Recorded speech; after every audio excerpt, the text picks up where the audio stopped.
From the National Newsroom of the Canadian Press, I'm Rob Westgate. Starting off with an election check-in and where the federal leaders will be today. Liberal leader Mark Carney will be campaigning in Nepean. That's the Ottawa riding where he is seeking election.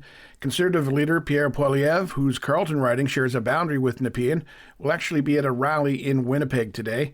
And NDP leader Jagmeet Singh has a campaign event scheduled for Ottawa. Meantime, in the other big news, it's not going unnoticed that U.S. President Donald Trump's demeanor apparently underwent a bit of a change when speaking with Prime Minister Mark Carney by phone yesterday. The U.S. president described the call as very good, saying he thinks that things will work out very well between the two countries. But not everyone is convinced that the new outlook will stick. BC Premier David Eby says Trump has not always been true to his word, especially when it comes to the trade agreement that he signed with Canada in his first term. Meanwhile, a group of mayors from Canada, Mexico, and the U.S. gathered in Washington, D.C. for a summit amid fears that Trump's efforts to realign global trade will devastate their local economies. Now, they agreed uncertainty caused by Trump's on-again, off-again tariffs are already causing layoffs and pauses on investment. Columbus, Ohio Mayor Andrew Ginther says they share a unified message. We all come from different places. Each of us wants what is best for our own country and our own city. What we know, however, is that when it comes to trade, what is good for Columbus is not bad for Toronto. The municipal leaders and others came together ahead of the U.S. auto tariffs, which are set to take effect next week. U.S. Vice President J.D. Vance says Denmark has underinvested in Greenland security.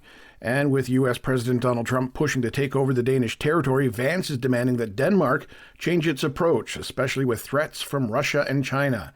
Well, Denmark's TV2 correspondent Jesper Steinmetz says those are not the countries that people there are afraid of. Greenlanders, just as Danes, have always thought as NATO allies that the U.S. would stand by their NATO allies if there was trouble.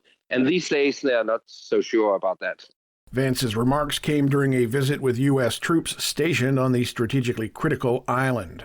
And finally, it's Juno weekend in Vancouver. Pop star Tate McRae and country singer Josh Ross head into Juno's weekend as the top contenders, each with 5 nominations. At tonight's industry event, winners in more than 40 categories will be announced. Some of the biggest awards of the night include Single of the Year, Album, and Artist of the Year. There's also a new category that recognizes creators in Canada's growing South Asian music scene. The Juno's Industry Awards show streams live on CBC Music's YouTube page, and it sets the tone for tomorrow night's main Juno Awards event, which airs live on CBC. Michael Bublé is back for his 3rd time as host. David Friend, The Canadian Press, Vancouver. This is The Canadian Press. In sports, starting off in the NHL, Connor Hellebuyck made 24 saves for his league-leading 7th shutout of the season as the Winnipeg Jets blanked the New Jersey Devils 4-0.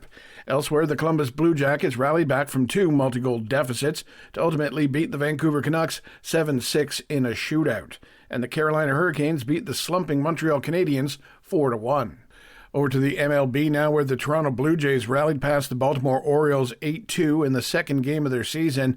Kevin Gausman struck out 4 batters over 6 innings, allowing 2 runs on 3 hits and a walk.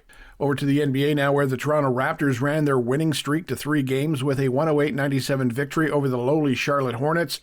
Jakob Poeltl paced the Raptors with 24 points and 12 rebounds, while Scotty Barnes added 18 points, 6 rebounds, and 6 assists. And finally, it was a snowboard cross gold for Canadian Elliot Grondin at the World Championships in Switzerland. From the Canadian Press, I'm Rob Westgate. Thanks for listening. Don't forget to follow and subscribe.